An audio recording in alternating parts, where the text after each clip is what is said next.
Exploring mortgage loans options after a bankruptcy.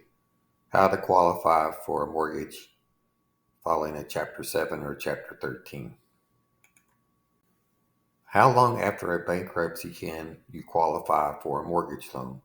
I'm going to cover conventional, FHA, VA, and USDA for Chapter 7 and Chapter 13 in this video. You can buy a house approximately 1 to 2 years after filing for a bankruptcy, only if you restore your credit and void new debt. Filing a Chapter 7 or Chapter 13 will impact your credit report and put a negative score on your credit, but it does not mean you can't buy a house.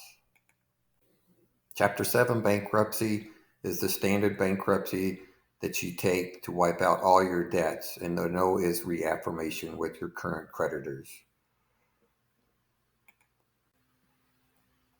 Chapter 13 bankruptcy involves the restructuring of your debts, meaning that you go through the court system and rearrange your debts on a payment plan, usually on 60 months at an agreed payment plan with your secured creditors. You do not wipe all your debt and start fresh again like a Chapter 7.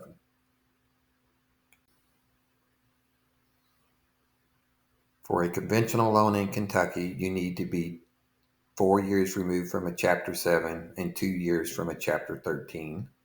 On an FHA loan, you need to be 2 years removed from a Chapter 7 and 1 year in a Chapter 13 plan.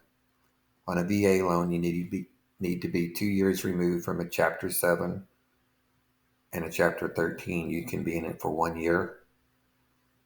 On a USDA loan, you need to be 3 years removed from a Chapter 7. However, if you're in a Chapter 13 and with bankruptcy approval, you can try to get a mortgage loan after 12 consecutive payments on time.